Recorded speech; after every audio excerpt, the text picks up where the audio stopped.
Muito bem, vamos falar um pouco sobre documentos de marketing agora e a sua estrutura. Então, os documentos de marketing, eles existem dentro dos módulos de venda e compra. Então, vamos falar um pouquinho deles. E aí eu vou abrir aqui, por exemplo, um pedido de venda para a gente entender um pouco sua estrutura. Então, um documento de marketing, independente da tela que você abrir, ele vai ter uma estrutura composta de um cabeçalho, de um rodapé, vou logo para cá, para a parte inferior, e na parte interna, parte central, guias, onde são distribuídas informações sobre aquele documento. Então, aqui no cabeçalho, nós temos a informação referente ao fornecedor cliente, quando o documento assim necessitar, né? Então, aqui você pode escolher, né, fornecedor, cliente, fornecedor para documentos de compra e clientes para documentos de venda.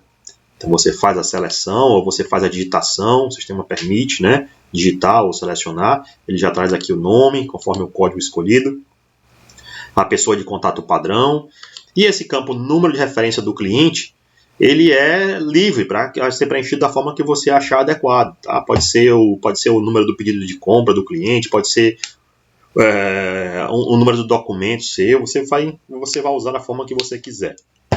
Tem aqui a moeda padrão deste cliente, então a moeda do parceiro de negócio é real. Se ele fosse um estrangeiro, né, ou melhor, se tivesse um estrangeiro, naturalmente, mas se tivesse no seu cadastro, eu vou entrar aqui no cadastro dele, ele tivesse uma moeda diferente da moeda do real, tá? Fosse dólar ou euro, né? Aqui ia aparecer a moeda dele, aqui na moeda do parceiro de negócio ia aparecer aqui o dólar ou o euro, tá?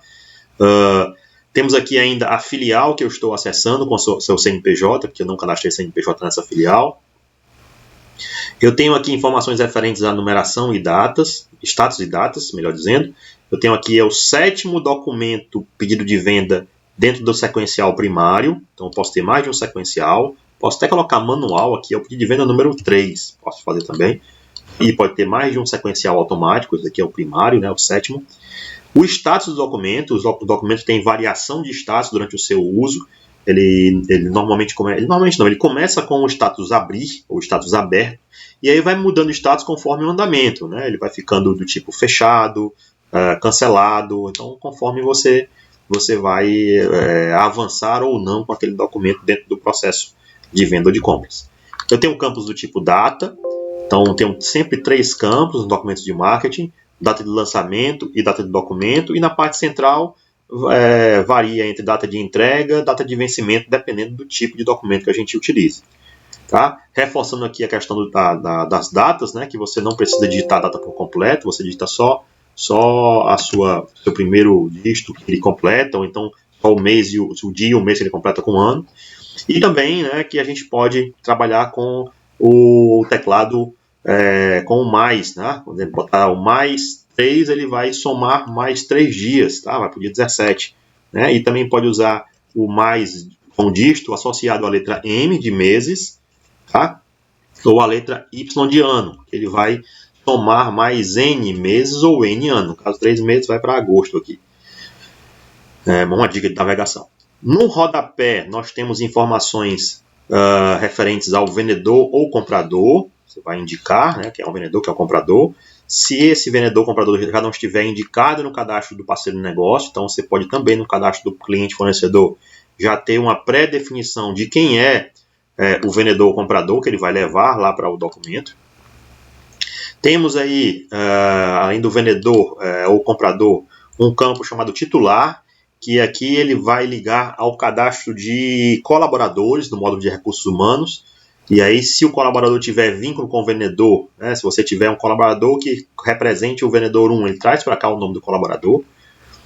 O uso principal, isso daqui é muito relevante, né? Ele tem aqui a definição aqui no rodapé, mas também tem nas linhas com o nome utilização.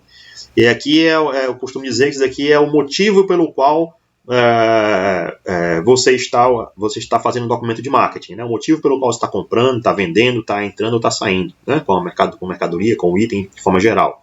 Se é uma compra de comercial, industrialização, se é uma venda de mercadoria, Enfim, isso aqui é livre para você cadastrar da forma que você quiser, tá? Mas aqui tem um campo que você define essa utilização. E esse uso principal, definido aqui embaixo, ele leva para as linhas de forma automática, de forma sugerida. Você pode mudar na linha. Você pode ter dentro do mesmo documento mais de uma utilização.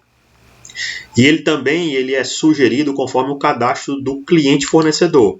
Então, se no cadastro do cliente ou fornecedor tiver a indicação do uso principal, aqui no caso tem, né? Então ele leva para o rodapé aquela indicação. Rodapé ainda tem aqui uma opção aqui para você colocar observações, tá? E tem totalizadores. Totalizadores, né, que vão variar conforme o documento. Então, vai aparecer mais ou menos informações conforme o documento. Na parte central, nós temos guias. A primeira delas é a guia conteúdo, onde aqui a gente faz uma indicação dos itens. Se o tipo for item, aqui eu posso ter item ou serviço. Quando é serviço, eu não escolho itens. Aqui eu posso escolher os itens no meu cadastro de itens. Olha só. Eu venho aqui e escolho os itens. Quando a indicação aqui no campo tipo de serviço for serviço, você não escolhe itens, você digita o serviço. Serviço de pintura. E indica a conta contábil daquele serviço. Quando a opção é item, não. Você diz qual é o item. E a contabilização vai obedecer, não a regra manual de digitação, mas vai obedecer às classificações, a definição contábil, conforme o campo contido em dados de estoque. Definir conta contábil por depósito, grupo ou item, quando a determinação é manual, ou vai obedecer o que está descrito, né, configurado na tela de determinação contábil avançada. Esse tema contabilidade ele é destacado em outro vídeo do nosso canal, do nosso portal de ensino. Nós temos aqui outros campos, né, que vão representar aquele item, né, como quantidade, ação de unidade medida, tá? Itens por unidade medida, e aqui preço, os campos que vão ser utilizados dentro das regras do documento. Esses campos, aqui nós temos aqui uma opção aqui do tipo como se fosse Excel com grades, então o botão configuração do formulário ele está ativo e pode ser ajustado aqui nessa guia formato da tabela. Você pode colocar mais ou menos campos, assim como fazer uma ordenação dos campos, para deixar dentro de um critério visual que você acha adequado. E essa definição ela é por usuário. Tem uma guia logística com dados referentes à parte logística, como os endereços, né? A questão de PIC, no caso documentos de saída, se você vai trabalhar com envio de cotação online. Então tem algumas informações aqui que variam conforme o documento que você se encontra. Uma guia contabilidade, que vai ter aqui de forma mais importante condição de pagamento e forma de pagamento. Tá? A condição refere-se ao prazo e a forma refere-se a como vai ser pago. Pago pelo cliente ou pago ao fornecedor. Tá? O campo observação do diário, que aqui vai ser o histórico do lançamento contábil do documento, caso exista lançamento contábil. Então, tem documentos que não têm lançamentos contábeis. Então, aqui no módulo de vendas, por exemplo, até pedido de venda, esses dois documentos aqui não tem lançamento contábil, porque não tem fato contábil. Né? A partir da entrega, sim, nós vamos ter lançamentos contábeis. E aí, o que tiver preenchido aqui é o que vai para o histórico. Temos aqui informações referentes a projeto, a datas, tá? Número de pedido. Na guia imposto, eu tenho as identificações fiscais, que vêm correspondente ao endereço de entrega do cliente, ou ao campo identificações fiscais, guia contabilidade do cadastro do fornecedor. Tenho aqui também a unidade federativa, o município, que vem também do cadastro. Incoterms, que representam aí a parte do frete, né? Se é CIF, se é FOB, tá? Informações referentes a veículo. Referência da nota fiscal, isso aqui você vem de forma automática se o documento for baseado em outro, ou você pode manualmente fazer um referenciamento, né? Indicar que esse documento tem referência a outro documento dentro do banco de dados, você pode fazer isso também, ou então a um documento manual, né, que você queira fazer. Tenho aqui informações referentes a imposto, o total dos impostos calculado nas linhas da guia conteúdo. Então aqui vai mostrar por imposto o total do imposto. Então aqui tem COFINS, tem PIS, né, e aqui o total. Informações referentes à transportadora, você pode indicar, muito importante para uma nota fiscal, por exemplo, dizer qual é a transportadora, dizer qual é a quantidade de embalagem, a sua descrição. Você pode fazer com que esses campos venham de forma automática, usando, por exemplo, pesquisa formatada, tá? Que é uma inteligência no campo. Marca, o peso líquido que vem conforme o cadastro do item, o campo peso, e o peso bruto, que tem que ser pesado por alguém e imputado manualmente aqui. Isso é o que é o mais normal, tá? E aqui embaixo eu vou ter campos referentes ao documento, tá? Conforme a tela, como eu falei, vai ter mais ou menos informações. Anexo, que está presente em quase todos os campos de cadastro e de processo do SAP, para você amarrar aqui, né, vincular algum anexo dentro do seu banco de dados, tá? E campos de localização, que refletem aí, podem refletir alguma ação na parte fiscal do sistema ou de algum add-on. Então essas são a característica aqui do documento de marketing, tá? Informações importantes aqui, né? Eu vou adicionar essa nota só para a gente poder explorar um pouco mais. Eu adicionei a nota, né? O botão adicionar. Na navegação aqui eu vou para o último, nota não, pedido de venda, desculpe. Vou para o último pedido. Nós temos aqui algumas variáveis aqui, né? Os documentos de marketing, eles estão distribuídos aqui nos módulos de forma cronológica crescente e eles também podem ser aproveitados, né, usando os botões de cópia. Então você pode, de um pedido de venda, que está bem aqui, você pode copiar para documentos seguintes, entrega, nota fiscal, adiantamento, e ao fazer essa cópia, o sistema copia os dados do documento anterior e leva-os para o documento seguinte, então ele levou do pedido para entrega. É possível também a gente fazer isso de forma diferente, né? Eu vou voltar aqui para a minha entrega, só que agora eu vou fazer o seguinte, eu vou abrir aqui a tela de entrega e eu vou chamar aqui o cliente 001, olha só, e aqui eu vou usar o botão copiar de. Agora o copiar de, eu posso usar documentos anteriores, né? Então posso copiar de um pedido de venda, por exemplo, e ele vai me disponibilizar o meu pedido 7, está aqui ele, ó, meu pedido 7. Né? Com a observação teste, número 7, e aí eu faço a seleção. Seleção de forma total ou de forma personalizada, onde eu faço algum tipo de alteração em quantidades, em itens, posso fazer também.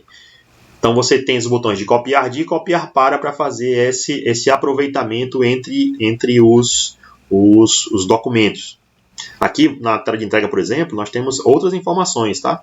Aqui nós temos, por exemplo, aqui na guia imposto, olha só, apareceu agora aqui informações referentes ao número da nota. A carteira de entrega já exige um documento fiscal. Tenho também opções com o botão direito. Então, voltando aqui para o pedido, o botão direito me dá opções. Cancelar, fechar, duplicar. E outras opções são que devem ser exploradas, né, conforme a necessidade. Tenho aqui, no caso do documento de entrega, eu tenho aqui, a partir do documento de entrega, eu tenho contabilização, eu já tenho aqui a opção de visualização do lançamento contábil manual, onde você pode antever o lançamento contábil que esse documento vai gerar. Já no pedido de compra, de venda, eu não tenho, porque ele não é um documento passivo de contabilização. Mas aí são as opções aí do botão direito, que são variáveis conforme ao documento que você está utilizando. No módulo de compras, nos documentos, eu vou abrir aqui um pedido de compra,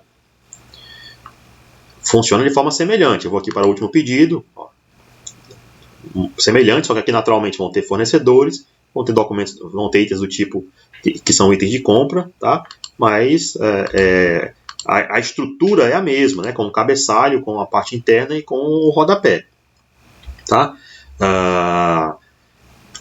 Importante também é que os documentos são aproveitados, né, no copiar para e copiar de, e você consegue ver essa relação entre os documentos que são vinculados através do mapa de relação ou dos campos documento base e documento destino, que também podem ser vistos por aqui, né, documento base e documento destino.